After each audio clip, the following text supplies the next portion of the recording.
faut que tu accordes de l'importance à ta religion. Car ici, ce n'est pas une adoration particulière, ici quelconque, c'est un pilier de l'islam. Donc la personne, elle doit se préparer.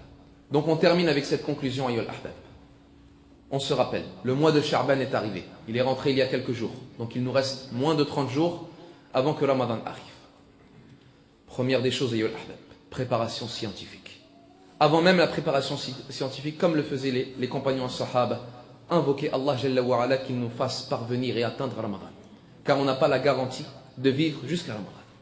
Deuxième chose, une préparation scientifique. Apprends et abdallah. Le premier mot du Coran qui a été révélé, Iqra. Lis, subhanallah. Écoute, assis-toi auprès des gens de science. Ouvre des livres. Renseigne-toi, pose des questions. Mais prépare-toi afin que ton adoration soit comme celle qu'Allah a voulu. Dans tous les domaines de l'adoration du jeûne ancien.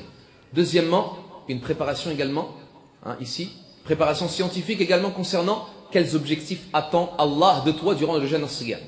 Et pourquoi est-ce qu'Allah t'a demandé de jeûner? Parmi eux, comme on avait dit, parce que le mois de Ramadan, c'est le mois durant lequel a été révélé le Coran. Également, on a dit une préparation religieuse. Tu ne pourras pas jeûner comme Allah le veut, dans le meilleur des états, en forme, et comme Allah le veut, c'est-à-dire avec toutes les adorations qui suivent, si tu ne t'entraînes pas à jeûner. C'est pour cela que malheureusement, de nos jours, en particulier les jeunes à Shabab, ils vivent Ramadan la nuit. Et le jour, il n'y a pas de Ramadan. Le jour, c'est du sommeil.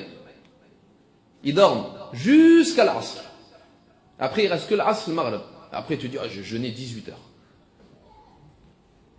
Allah, ce n'est pas ça qu'il veut du jeûne en siyam. Allah, ce qu'il veut du jeûne en siyam, c'est un jeûne dynamique. Tu jeûnes et tu récites le Coran. Tu jeûnes et tu travailles. Tu jeûnes et tu œuvres pour Allah. Tu jeûnes et tu étudies la science religieuse. Tu jeûnes et tu es en forme. Tu es éveillé. C'est trop facile de jeûner en dormant. Donc la personne, elle doit comprendre qu'est-ce qu'Allah veut du jeûne en siyam. C'est une adoration qu'il veut. Il veut te voir en adoration jour et nuit.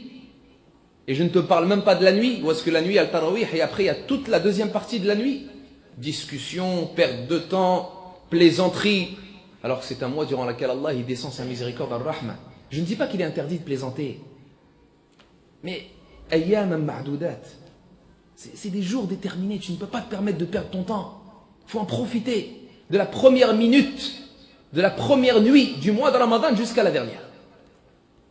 Donc la préparation ici religieuse et physique, comme on a dit également concernant la récitation du Coran. Entraîne-toi à réciter le Coran. Pour celui qui ne connaît pas, apprends l'alphabet, wallah, en 2 semaines tu peux l'apprendre.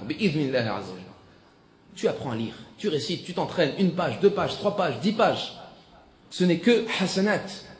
Chaque lettre dit hasanat, sans parler de la protection qu'Allah te met concernant les diables shayatin, sans te parler de la bénédiction qu'Allah te ramène. Tu es avec le livre d'Allah, le Coran, tu es dans une adoration, les anges te fréquentent, etc.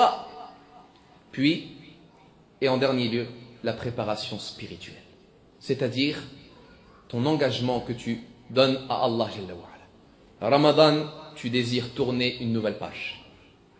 Tu veux devenir un nouvel homme. Tu veux devenir, ô toi ma sœur, une nouvelle femme vis-à-vis d'Allah Azza wa Jalla. Un engagement où est-ce que tu prends des décisions et des objectifs en fonction de ton état. Tu sais que tu as des manquements, tu sais que tu as des délaissements, tu sais que tu arrives certaines choses, tu juges ton âme. Et tu te mets un programme et tu te donnes des objectifs. Et bi'idhnillahi Azza wa Jalla, lorsqu'Allah va te voir sérieux et assidu, et lorsque tu vas essayer et tenter bi'idhnillah avec tout ton possible, Allah Jalla wa Ala t'aidera et te soutiendra.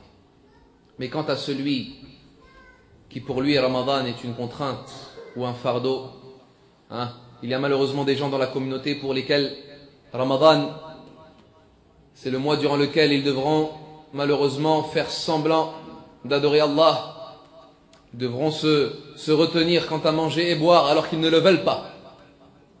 Ou bien ils sont paresseux et feignants. Pourquoi? Car ils ont des caractéristiques d'al-munafiqin, des hypocrites. Quant à cela, malheureusement, nous leur disons à vous de revoir votre croyance et à vous de comprendre véritablement quelle est la cause du bonheur et du réjouissement. Et nous terminons avec ce verset, Ayyuhal Ahbab, soyez heureux et attendez avec impatience ces bonheurs et réjouissements. L'arrivée du mois de Ramadan, et ayez de bonnes pensées sur Allah Jalla wa Ala. Allah nous dit concernant la cause du bonheur du serviteur al-abd, قُلْ بِفَضْلِ اللَّهِ وَبِرَحْمَتِهِ فبذلك فليفرحوا هو خير مما يجمعون. Dis, c'est par la grâce d'Allah et sa miséricorde. C'est avec cela qu'ils doivent se réjouir. Tu te dois de te réjouir quand la grâce d'Allah elle arrive. Quand la miséricorde d'Allah est à toi.